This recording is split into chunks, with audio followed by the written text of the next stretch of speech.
और खुददारी ने भी अब तो अपना दामन छुड़ा लिया है मुझसे। मैं ब्लॉक नंबर पर मैसेज भेजकर घंटों इंतजार करता हूँ। और उस एक हसीना के आशिक कितने हैं, सूखे दरख्त से मानो पत्ते झड़ रहे हैं।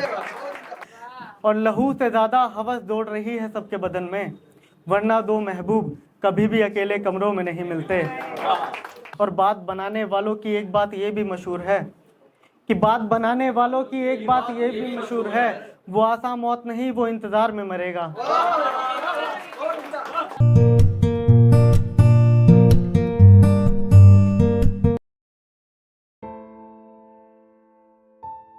नमस्कार आप सभी को।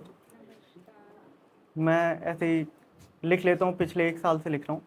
तो मैंने कुछ लिखा था, आशीष भाई को नज़र करता हूँ वो कि जहाँ से भी छू ले एक नया जख्म दे जाता है, जहाँ से भी छू ले एक नया जख्म दे जाता है, मरहम लगाने वाला अक्सर बदल जाता है। और तुम फिराक में हो कि मोहब्बत सच्ची मिले, सुनो इश्क अच्छे अच्छों को निगल जाता है। और कभी लिखा था कि तमन्ना उससे बिछड़कर बस इतनी सी करता हूँ, वो जिस भी हाल में हो खुश हो, बस यही दुआ करता हूँ। सफर उसके बगैर थोड़ा मुश्किल मालूम पड़ता है, मुसलसल उसकी तस्वीरें देखकर गुजारा करता हूँ। मुझसे जब भी पूछा जाता है उससे बिछड़ने का सबब, मैं हंसकर हाथों में बनी इन लकीरों की तरफ इशारा करता हूँ। और खुददारी ने भी अब तो अपना दामन छुड़ा लिया है मुझसे। मैं ब्लॉक नंबर पर मैसेज भेजकर घंटों इंतजार करता हूँ। कुछ लिखा था कि ये होता है कि लॉयल लोग बहुत कम मिलते हैं, तो उस पे मैंने कुछ लिखा था कि वफा ईमान वाले लोग आसानी से नहीं मिलते, वफा ईमान वाले लोग आसानी से नहीं मिलते, मिलते हैं उनसे जिनसे मुकद्दर नहीं मिलते, गुजारा कर लेते हैं चंद यादों के सहारे, धोखा खाए हुए लोग हर किसी से नहीं मिलते, जरूरत पड़ने पर ही किसी से गले नहीं मिलते, समंदर कभी भी जाकर नदियों से नहीं मिलते। और लहू से ज्यादा हवस दौड़ रही है सबके बदन में, वरना दो महबूब कभी भी अकेले कमरों में नहीं मिलते। और ऐसा होता है कि लोग पूछते हैं कि कब तक मोहब्बत का असर रहेगा किसी इंसान पे, तो किसी इंसान पे कब तक उसकी मोहब्बत का असर रहता है, उस पे मैंने कुछ लिखने की कोशिश करी थी कि जब तक तेरे दिए जख्मों का निशान रहेगा, तब तक उस पर मोहब्बत का असर रहेगा। दिल शिकन से भर आया तो हकीम बोला, हिजर की दवा नहीं ये उम्र भर परेशान रहेगा। एक सवाल के कारण हौसला शिकन है वो, जब उससे पूछा गया बिना महबूब के कैसे रहेगा। और बात बनाने वालों की एक बात ये भी मशहूर है कि बात बनाने वालों की एक बात ये भी मशहूर है, वो आसा मौत नहीं, वो इंतजार में मरेगा।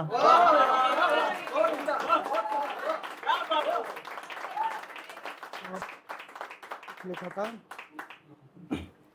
सबसे ज्यादा इंसान को किससे मोहब्बत होती है, मेरे को लगता है अंधेरे से। जब वो हार थक के जाता है तो उसको अपने कमरे की लाइट बंद करनी होती है, और फिर उसको सुकून के पल वही मिलते हैं। पूरा दिन वो रोशनी में रहता है, बट कंफर्ट जोन उसका वही अंधेरा ही रहता है। तो उस पे मैंने लिखा था कि एक सपने को हकीकत मान बैठा था, मैं नुकसान को नफा मान बैठा था। एक सपने को हकीकत मान बैठा था, मैं नुकसान को नफा मान बैठा था। मुझे नहीं था कोई इल्म मोहब्बत का, एक हादसे को वफा मान बैठा था। जिसको पाने की खातिर सजदे किए मैंने, दोस्त वो खुदा को अपना दुश्मन मान बैठा था। और चरागों से नफरत का सिलसिला तब हुआ जब मैं अंधेरे को अपना यार मान बैठा था।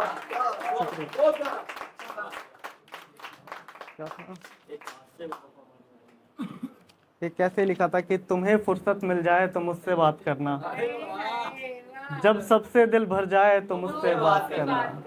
मैं इश्क में हूँ, मेरा तो फर्ज बनता है इंतजार करना। तुम पाबंद नहीं, तुम जिससे चाहो उससे मोहब्बत करना।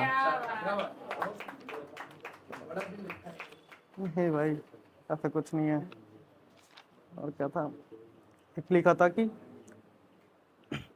सबसे ज्यादा आई गेस दिल उन्हीं का टूटता है जो मतलब बहुत तरीके से इश्क मोहब्बत करते हैं या वफादार होते हैं। तो उस पे लिखा था कि ठुकराए जा रहे हैं वो लोग भी जो मोहब्बत उम्दा कर रहे हैं। किसी को पाने की ख्वाहिश में न जाने कितने आशिक मर रहे हैं।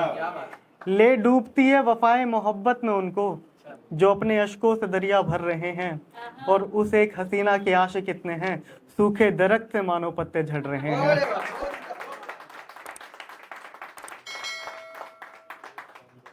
और लास्ट पढ़ता हूँ, उसके बाद जगह लेता हूँ कि अधूरी मोहब्बत के जख्म ताउम्र हरे रहते हैं। जैसे कांटों के बीच कुछ फूल खिले रहते हैं। उन्हें तो मतलब है महज शजर काटने से, वो क्या ही जाने परिंदे किस हाल में रहते हैं। कुछ मुसाफिर भटक रहे हैं बिना ठिकानों के, उनसे पूछो सर पर छत के क्या मायने रहते हैं। और इधर अमीरी ने तो पानी को भी कैद कर लिया है, उधर गांव वाले हैं जो सूखे तालाब को ताकते रहते हैं।